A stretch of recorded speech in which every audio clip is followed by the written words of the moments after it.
Olá, estamos começando ao vivo um Ciência de Bolso. Eu me chamo Letiane. Boa tarde, eu me chamo Bruna. O Ciências de Bolso é um projeto de divulgação científica do Programa de Pós-Graduação em Promoção da Saúde. Nesse semestre, estamos fazendo uma série especial voltada às ajudas humanitárias desenvolvidas pelos discentes e docentes do programa nas enchentes que aconteceram em maio, do Rio Grande do Sul. Então, nesse 5º episódio, nós vamos falar sobre enchentes e diabetes, estratégias de cuidado e prevenção.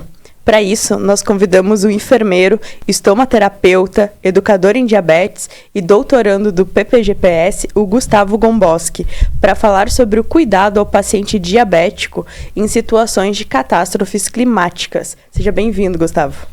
Obrigado, Leti, Bruna, minhas colegas. Sim, Gustavo, nosso colega de doutorado também, né? Somos 3 doutorandos. E aí, a gente quer que o público que está assistindo te conheça um pouquinho, Gustavo. Te apresenta pra gente, diz aí um pouquinho da tua trajetória acadêmica, profissional, pra gente saber da onde tu fala. Tá bom. Bom, eu sou enfermeiro, minha formação primária é como enfermeiro, e sou especialista em estomaterapia. E trabalhei durante muitos anos na assistência primária em saúde, num posto de saúde. E depois disso fui trabalhar com assistência domiciliar. E hoje, especificamente, eu dirijo uma empresa que presta serviços na área da saúde e na área da educação em saúde. E a assistência de enfermagem em consultório de estomaterapia. Meu percurso acadêmico ele acabou se direcionando todo na área da estomaterapia, a especialização, outras especializações, mestrado e agora o doutorado também na área da estomaterapia e hoje especificamente voltado para a qualidade de vida e pessoas com diabetes. O teu mestrado foi aonde? O meu mestrado foi na Escola de Enfermagem da USP, em São Paulo. Eu estudei qualidade de vida de pessoas com ostomias e agora aqui na Unisc no doutorado. Bem interessante. Gustavo, só para a gente tirar essa dúvida, para quem não é aqui da área da saúde, tu poderia nos contar e nos explicar assim, o que é a diabetes e também o que é a estomaterapia? E o que o estomaterapeuta faz? Tá bom. Eu vou começar pela estomaterapia, então, dando assim uma continuidade na linha do que eu faço, então, como enfermeiro, estomaterapeuta, já que eu falei que eu atuo hoje, num consultório, nesse ramo, Bom, a estomaterapia é uma especialidade específica da enfermagem. Não existem outros profissionais da área da saúde que sejam estomaterapeutas. A gente acaba se designando estomaterapeuta, o enfermeiro que acaba andando por essa linha de assistência e terapia. A estomaterapia é uma área que trata e cuida de pessoas com ostomias, colostomias, traqueostomias, gastrostomias, feridas de todos os tipos e incontinências urinária e anal. Dentro da área da estomaterapia, a gente ainda tem uma subespecialização, que hoje já é uma especialização, que é a podiatria, que é o cuidado com os pés. E aí, a gente vai desenvolvendo cuidados e terapêuticas e terapias, ou estudando elas, e eu relacionei isso ao diabetes. Ah, sim. Foi aí que caiu toda a minha questão relacionada ao estudo do diabetes, que eu venho estudando há 8 anos, bem aprofundadamente o diabetes, e relacionando com a questão das feridas. Eu dediquei a minha vida profissional na estomaterapia a cuidar e tratar de pessoas com ostomias intestinais de eliminação e do trato digestivo, digestório. Ostomia é aquela bolsinha, Isso, exatamente. Aquelas pessoas que usam bolsa para coletar fezes ou para coletar urina, ou que tem aqueles buraquinhos no pescoço para respirar. Que podem fazer uma ferida. Podem fazer feridas relacionadas, Podem fazer feridas relacionadas à ostomia, à traqueostomia. E aquelas pessoas que têm gastrostomia, que têm alguma dificuldade para se alimentar e usam um botãozinho, uma sondinha dentro do estômago para receber alimentação. E aí, as feridas dos pés, na podiatria, essa relação, levou a eu ter muito contato com pessoas com diabetes. E aí, pensando nisso... Que é um sintoma recorrente, Que existem sintomas recorrentes e que podem levar a agravos nos pés. E eu resolvi, então, estudar e aprofundar o estudo do diabetes, que é uma doença, Uma doença sindrômica, uma doença com uma série de possibilidades de agravo, mas que ela acomete, que gera dificuldade de síntese da glicose no organismo das pessoas. Então, isso é o diabetes. Alguma modificação, algum problema de saúde no corpo do indivíduo que gera dificuldade de sintetização da glicose. O famoso açúcar. O famoso açúcar no sangue, né? Exatamente. Tá, é legal. E aí a gente pensou, né, te trazer aqui, Gustavo, para falar um pouquinho sobre essa tragédia que a gente chama de socioambiental, socioclimática, porque ela tem também a parte humana envolvida, né? A gente fala, ambiental, não, é socioambiental, né?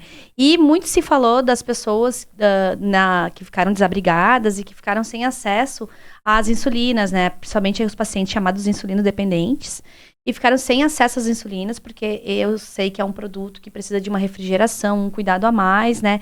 E muito se correu atrás dessas insulinas, de saber como que a gente ia disponibilizar isso para essas pessoas que não tinham, né? Então, eu queria te perguntar, assim, para a gente entender o que são essas pessoas insulino-dependentes e por que gerou tanto problema durante as enchentes, essas pessoas que precisavam da insulina, né? Bom, as pessoas insulino-dependentes, né, são aquelas pessoas que ou têm diabetes tipo 1, né, que diabetes ela tem vários tipos, ou que tem diabetes tipo 1 que tiveram um acometimento idiopático, ou seja, que a gente não conhece ainda a fonte do que causa o problema do diabetes, né, e que tiveram um bloqueio da produção de insulina no organismo, consequentemente um acúmulo de glicose, e precisam receber insulina para o resto da vida. Essas pessoas se tornam insulino-dependentes. Né? Como um remédio contínuo, né? Como um remédio contínuo, exatamente. Né? Se tornou uma medicação para aquelas pessoas que têm o diabetes. Se tornou uma necessidade de uso contínuo. E para as pessoas que têm diabetes tipo 2, normalmente as pessoas que têm diabetes tipo 1 são pessoas crianças ou adolescentes, e quem tem diabetes tipo 2, adultos idosos, eles podem se tornar ou não insulino-dependentes. Vai existir uma característica de necessidade conforme o agravamento do diabetes, né, da diabetes. Então, isso traz uma necessidade de manutenção da entrega desse insumo medicamentoso contínuo também. E o que aconteceu nas enchentes no Rio Grande do Sul foi, primeiro, dificuldade de acesso. Né? A gente tinha muita dificuldade de acesso. Não tinha estrada. Não tinha nada. Não tinha nada. O aeroporto principal do Rio Grande do Sul foi acometido e ainda está até hoje. Embaixo d'água. A gente teve muitas distribuidoras de insulina que tiveram seus estoques danificados, totalmente danificados. Houveram perdas total, praticamente, né, de muitos lugares aqui, principalmente na região do Vale do Taquari e do Rio Pardo. Isso gerou uma dificuldade de acesso das pessoas à insulina. Então, esse foi um grande problema, de a gente não estar preparado para isso, né? Não está preparado para né? isso. A gente teve problemas de perda no momento do acondicionamento dela, né, do armazenamento, e como tu disse, Leti, ele precisa ficar refrigerado, né? E aí falta de energia, muitas horas sem energia, perdas por conta disso. Né? A perda da qualidade da insulina, da concentração da insulina ali no ambiente refrigerado. Sim. Daí tu falou, eu me lembro que a gente tinha umas dúvidas, assim, as pessoas tinham insulina em casa, mas estavam sem luz há 1-2 dias, né? E aí começou a se pensar em falar, bom, essas pessoas podem usar, eu tenho essa dúvida, as pessoas podem usar essa insulina que ficou 1 dia fora da geladeira, ou 2 dias fora da geladeira, ou não pode? Qual que é o custo-benefício, o benefício ou o risco de usar essa insulina, né, que passou? A insulina, ela é produzida e ativada num meio refrigerado, né? Então, se ela perde essa refrigeração, ela perde a atividade dela, ela perde a validade dela no organismo.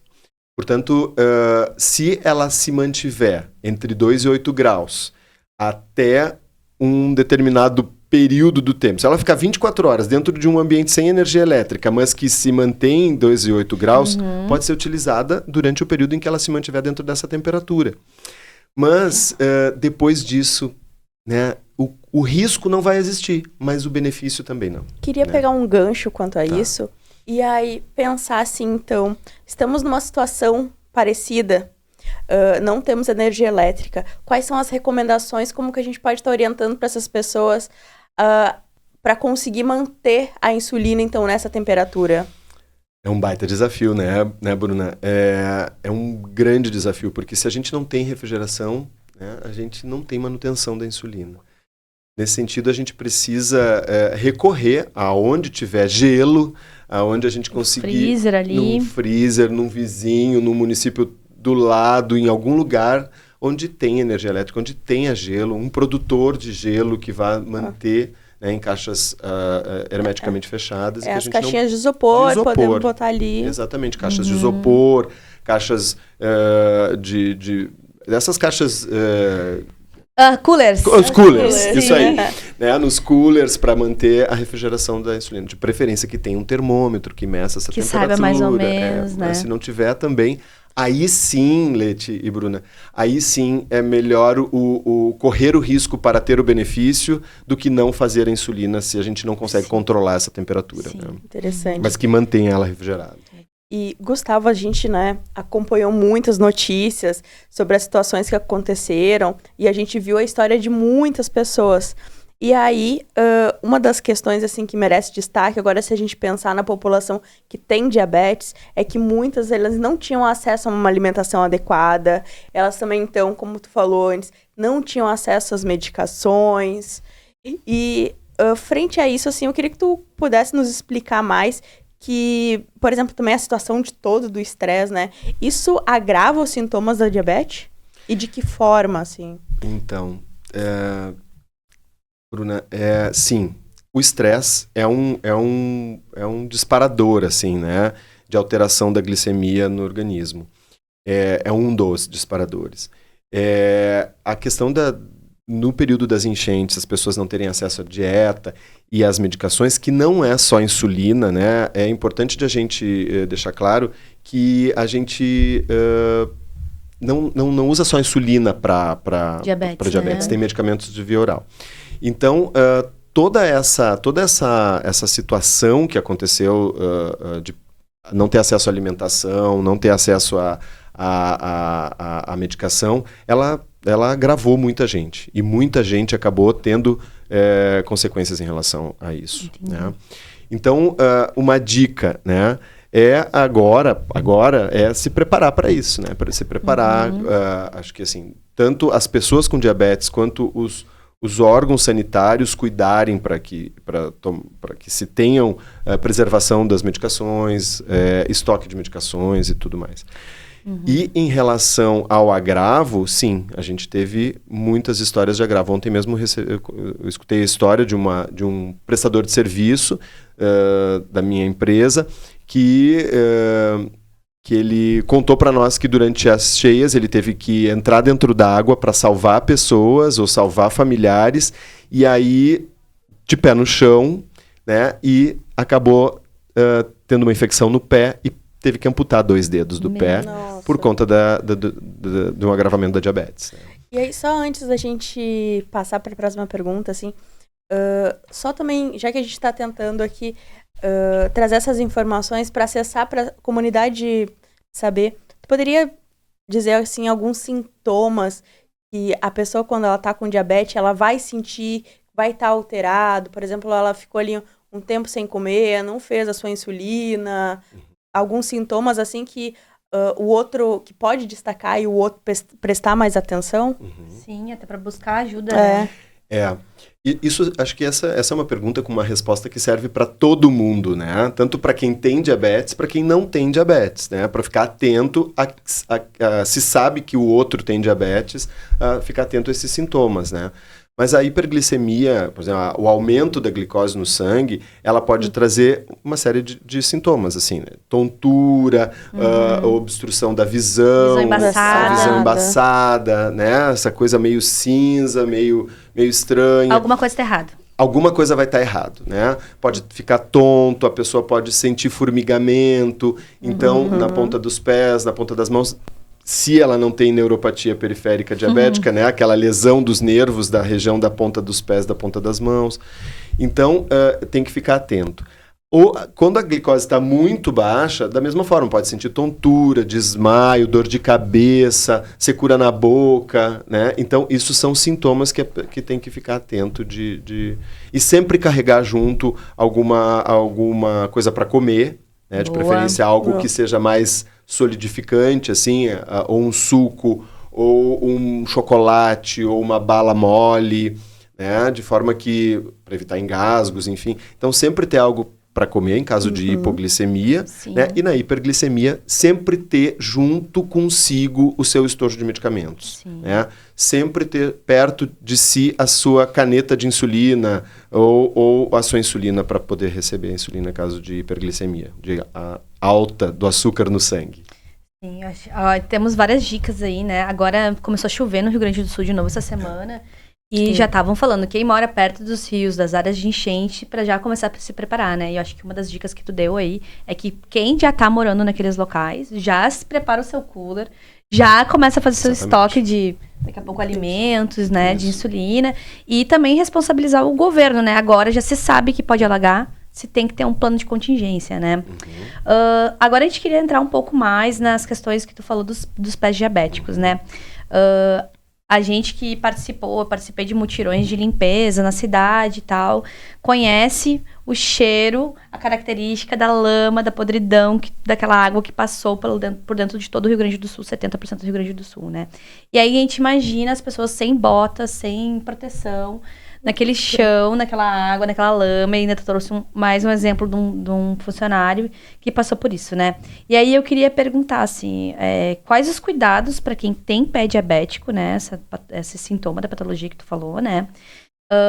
Para evitar que aconteça uma situação como essa, né? De sair, de se contaminar, de dar uma infecção, de perder um dedo, 2 dedos, às vezes até o membro, né? E também, depois queria te falasse assim também, como que os serviços de saúde pode ajudar essa pessoa que tem o pé diabético também a fazer esse cuidado, uma educação em saúde e tal. Tá bom. Acho que uma coisa importante aí é deixar muito claro também para todo mundo que está ouvindo que o pé diabético não é aquele pé que tem ferida. Não é só o pé que tem ferida. Interessante. Tá? Não é. A pessoa pode ter um pé íntegro, sem rachadura, sem nada, pele íntegra, a unha não tá inserida, né? Encravada. Tá tudo certo. A pessoa faz o corte das unhas correto, que é algo extremamente importante de quem tem diabetes, fazer um corte de unha dos pés adequado, correto, mas ela tem um pé diabético, né? Porque lá dentro do pé, ele tem uma lesão. Eu falei antes, a neuropatia periférica diabética, né? A lesão dos nervos causada pela descompensação, descontrole, desorganização da glicose. Do açúcar no sangue, né? Então, a pessoa pode ter o pé diabético e saber que tem, porque não sente dor, não sente o toque, o pé fica inchado de vez em quando e não ter lesão nenhuma. Mas ela pode também ter uma lesão que ela não enxergue. Não sabe, né? Esse é um dos grandes problemas, a pessoa não saber que tem a lesão no pé, né? Por isso que um dos grandes pilares do pé diabético, para quem cuida e trata de pé diabético, é olhar o pé. Observar o seu pé com frequência. Todos os dias, se conseguisse, não pedir para alguém olhar o seu pé. Testar o seu pé antes. Se tem dor, se tem inchaço, se não tem. E procurar um profissional, um educador em diabetes, ou um enfermeiro especialista em diabetes, ou um médico endocrinologista, o seu médico, o posto de saúde, para ver se tem alguma coisa errada. Bom, nesse caso, assim, tendo lesão ou não tendo lesão, no caso de a gente ter novamente enchentes por aí, é importantíssimo de preservar o pé. Bom, daqui para frente a gente vai saber que precisa de uma bota, né? Se não Já aprendemos. Mas se não tivermos uma bota, que use um calçado fechado para sair dentro da água se não houver outra alternativa, né? Tomar muito fortemente esse cuidado. Se tem ferida no pé, preservar essa ferida. Então, com um curativo simples, mas preservá-la. Acho que essa é uma dica importantíssima. Ótimo. E aí, então, Gustavo, a gente está nessa questão do pé diabético. E tu focou ali no pé sem lesão. Mas agora vamos focar aqui no pé com lesão e vincular isso a situações de calamidade. Quais são as orientações que a gente pode estar dando para a própria pessoa que faça o curativo ou até mesmo para um familiar ou outro responsável que faz? Quais são as orientações para estar fazendo esses curativos nessas situações de calamidade? Acho que vale também aqui uma chamada de atenção. O Brasil foi diagnosticado no ano passado, em 2023, como o segundo país com maior número de amputações no mundo relacionadas ao diabetes. Qual que é o primeiro, tu lembra? Não. Não lembro mesmo. Mas, se não me engano, nos Estados Unidos. Mas o Brasil... Sistema público de saúde, possivelmente, né? Exatamente, relacionado ao sistema público de saúde.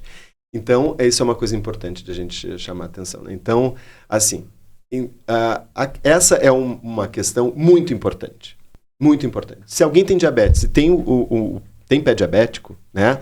É importante que essa pessoa não vá para dentro da água. Sim. Né? Ela não vá. Se ela tem lesão ou se ela não tem lesão. Se ela tem lesão, então, de fato, não ir para dentro da água. Nem pensar. Nem pensar. Ser carregada. Mas eu tô bem, eu fico super bem, eu tô de boa. Não vá para dentro d'água, porque o risco de infectar e mesmo que tenha um curativo e gerar uma amputação, como o caso do prestador que eu acabei de falar, é muito grande. Então, assim, cuidar muito bem dessas lesões, fazer curativos adequadamente, né? Como fazer? A família pode fazer esse curativo? Pode fazer o curativo.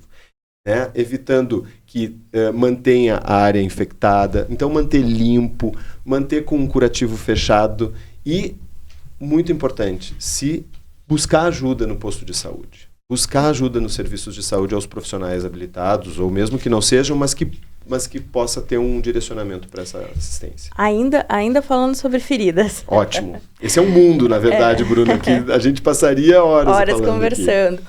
Olha só, então a gente aqui tá te dando algumas situações, mas pra pessoa ali com diabetes que tá realizando seu curativo, que ainda que não precisou entrar na água, que vem se mantendo, mas não tá conseguindo fazer acompanhamento no posto, ou tá alguns dias isolada, quais são os sinais e sintomas que essa pessoa ela tem que ficar atenta? Olha, eu troquei meu curativo e acho que uma coisa tá errada. Tá bom. Então, se a ferida está em franca cicatrização e ela está em acompanhamento ou não, mas a pessoa está percebendo que a ferida está cicatrizando, está melhorando e tal, o que ela tem que observar é se a ferida vai ficar vermelha ao redor. Ela tem que evitar que a ferida fique úmida, porque, então, por mais um motivo pelo qual ela não pode entrar na água. Ela tem que evitar que a ferida fique úmida, porque a umidade acaba concentrando micro-organismos e aumentando... Tem uma coisa que acontece na ferida da pessoa com diabetes, é que a borda dela ela fica muito cheia de pele. Eu vou usar esse termo, assim, né? Fica muito cheia de pele. E se essa borda cheia de pele fica úmida, o risco de infecção é muito grande.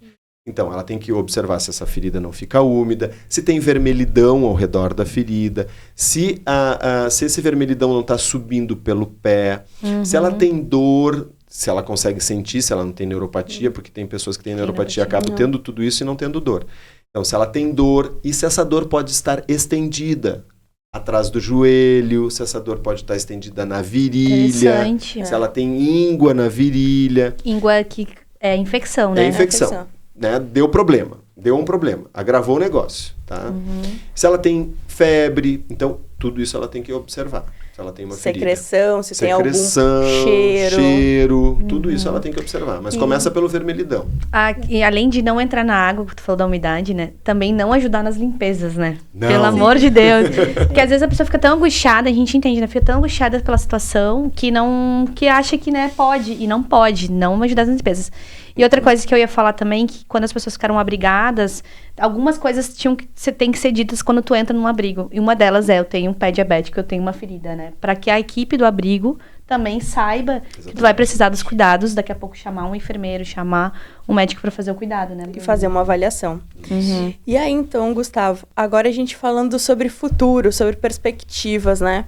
Então, a gente sabe que torcemos para que situações como a que aconteceu aqui em maio não se repitam, mas sabemos que outras catástrofes climáticas, outros eventos climáticos, eles vão acabar acontecendo.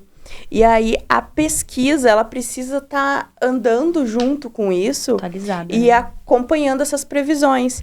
E aí, então, assim, para ti, como que a área de cuidados, a pessoa com diabetes, ela vem se preparando aqui para o futuro? E para essas situações? Essa é uma pergunta É difícil, porque acho que assim, a minha pesquisa de doutorado, ela tá dentro um pouco da tentativa de responder essa pergunta, assim, né? A pesquisa em relação ao clima, ela vai ser muito importante, mas as pesquisas relacionadas à saúde e educação em saúde, elas vão ter um cunho muito importante daqui para frente, na minha opinião, né? A gente vem trabalhando muito isso entre nós, né? No programa de pós-graduação, lá nos nossos cursos de doutorado, a gente acaba trabalhando muito questões relacionadas à educação e saúde. Mas a pesquisa em relação a estratégias, né, de saúde, elas, na minha opinião, eu vou puxar a brasa para o meu assado aqui, ela tem que estar muito focada numa rede de atendimento a essas pessoas. E essa rede, ela, na minha opinião, ela vai ter que sair, eu estudo rede de atenção à saúde, né? Mas acho que a gente vai ter que sair desse nome só, passar a binômios, polinômios em relação a cuidados de saúde dessas pessoas. Outras áreas que não só da saúde vão ter que estar integradas. Sim. Né? As áreas do meio ambiente vão ter que estar integradas para cuidar das pessoas e tratar da saúde delas. A área da educação vai ter que estar aqui muito fortemente integrada. Sim. Né? A área do transporte, por conta, olha o que aconteceu com a gente aí, os insumos, logísticas. Então a gente vai ter que integrar muitas áreas para tratar e cuidar das pessoas com saúde. Além disso, a rede de atenção à saúde, ela vai ter que qualificar. Então, a pesquisa de compreensão, que eu acho que é uma das coisas que eu quero deixar na minha pesquisa de doutorado, compreender a rede, como é que ela funciona para que todo mundo possa se falar, o posto de saúde, com o hospital, com a área da reabilitação, com a escola, se falar para a gente cuidar dessas pessoas. Então, na minha opinião, Bruna, a pesquisa ela tem um cunho extremamente importante para a gente ter um diagnóstico, mostrar como é que as coisas estão acontecendo atualmente e a gente trabalhar no sentido de pensar estratégias a partir disso. Assim. Da mudança da realidade, né? Exatamente. Transformação. Gustavo, a gente queria, né, conversar aqui mais uma meia hora contigo, mas temos um horário, né? A gente queria te agradecer a tua presença aqui e deixar um espaço para ti fazer tuas considerações finais, para ti fazer teus agradecimentos, divulgação dos teus grupos, divulgação do teu trabalho. Tá bom. Bom, pareceu que ia ser muito rápido isso, né? Realmente dá vontade de ficar falando muito sobre esse assunto. Eu te falei isso, né? Falar sobre o assunto que a gente gosta é muito difícil. Mas achei ótimo, realmente. Foi super tranquilo. Eu tava nervoso no início. Mas foi super legal. E eu queria agradecer a vocês pelo convite. A gente agradece. Né? Obrigado, Leti. Obrigado, Bruna. Bom, assim, obrigado ao PPGPS, o Programa de Pós-Graduação, né? Muito obrigado também pela professora Suzane Krug, que é a minha orientadora, né? Nossa orientadora, né, Bruna? A acolher esse desafio de pesquisa, né? Que ela acolheu esse desafio de pesquisa comigo. Então, agradecer a ela, toda a equipe do PPGPS, né? Do GEPS também, acho que é o grupo de estudos e pesquisas que eu faço parte, do GIATS, que é o grupo de estudos que eu faço parte, que é coordenado pela professora Suzane, que nos deu a oportunidade de criar um subgrupo chamado DM de GIATS, onde a gente traça os nossos estudos e pesquisas sobre diabetes. Então, isso e a toda a equipe lá dos bolsistas voluntários que fazem parte do DM GIATS. Então, muito obrigado por isso, né, de a gente poder estar falando sobre isso. Bom, eu hoje trabalho, né, no meu consultório, então esse é o meu trabalho, atendendo prioritariamente, praticamente só pessoas com diabetes. Hoje eu tenho recebido, e isso foi um mobilizador para eu fazer esse doutorado, né, de atender pessoas com diabetes, que têm feridas por diabetes, e hoje com diabetes em que eu possa oferecer educação em diabetes dentro de um consultório privado, né? Mas que eu possa levar essa experiência adiante. Então, isso é o que eu faço hoje no meu consultório particular. A gente agradece muito, né, Gustavo? Sim. E eu queria agradecer também todas as pessoas que ficaram com a gente até aqui, né? Um agradecimento especial ao curso de comunicação e à equipe aqui, de todo mundo que está aqui nos assistindo e nos ajudando a produzir o Ciência de Bolso. Um agradecimento ao PPGPS por proporcionar essa estrutura para que a gente traga as pesquisas, para a gente mostre o que está sendo feito dentro da universidade, né? E eu queria chamar todo mundo para convidar, ficarem atentos às nossas redes sociais, para o nosso próximo programa, que daqui a pouco pouco a gente já vai lançar a divulgação, a gente vai falar sobre as questões das farmácias que foram reconstruídas, né, durante as enchentes e os problemas sociais que foram, que impactaram, né, essa destruição das farmácias em todo o Rio Grande do Sul. Então, eu agradeço novamente o Gustavo e a Bruna e até mais.